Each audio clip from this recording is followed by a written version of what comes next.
Aku ini cuma bangku tua di sudut taman kota.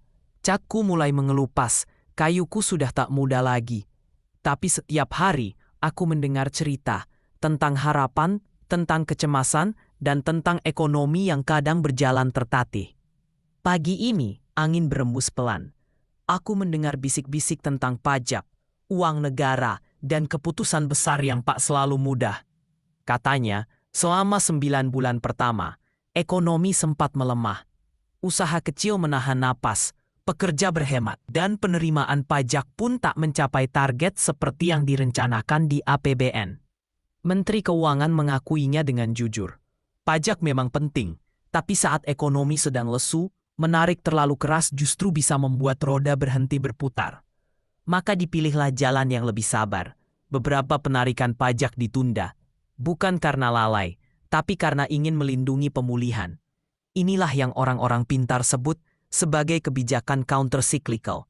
Saat ekonomi turun, negara tidak menekan, tapi menopang. Aku tersenyum kecil. Kadang yang dibutuhkan bukan paksaan, tapi waktu. Lalu ku dengar cerita tentang uang besar.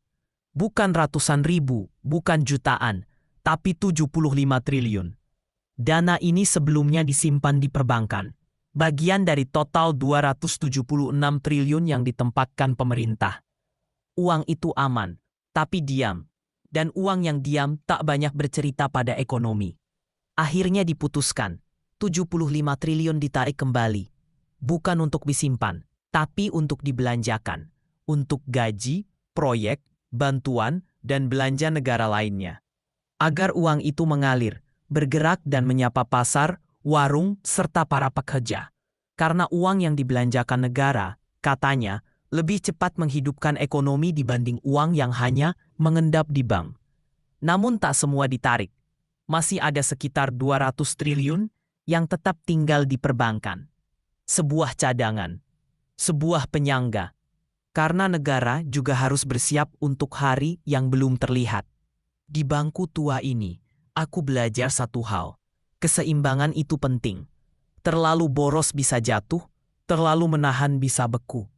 Cerita berlanjut pada kerjasama. 2 minggu terakhir, Bank Sentral dan pemerintah akhirnya berjalan seirama. Likuiditas ditambah, dukungan diperkuat. Yang dulu berbeda langkah, kini disatukan ritmenya. Menteri Keuangan bilang, sebelumnya hanya soal waktu, time lag, bukan perbedaan tujuan. Dan kini, koordinasi dipercepat, dirapikan, dan diperkuat. Aku menatap langit. Kadang masalah besar, bukan karena arah yang salah, tapi karena langkah yang tak bersamaan. Di akhir cerita, ada optimisme. Katanya, pada akhir triwulan pertama tahun depan, pergerakan ekonomi akan terasa lebih jelas. Tanda-tanda percepatan akan muncul. Roda yang sempat melambat akan kembali berputar lebih kencang. Sebagai bangku tua, aku tahu, harapan tak selalu datang dengan sorak-sorai. Kadang ia hadir pelan, lewat keputusan yang hati-hati. Lewat kebijakan yang memilih menunda demi menyelamatkan. Dan pagi ini, aku hanya ingin berbisik pada siapapun yang duduk di atasku. Ekonomi bukan sekadar angka. Ia adalah napas orang banyak. Dan ketika negara memilih untuk tidak menekan saat napas itu melemah, mungkin itulah bentuk kepedulian yang paling sunyi. Aku bangku tua, aku hanya bercerita.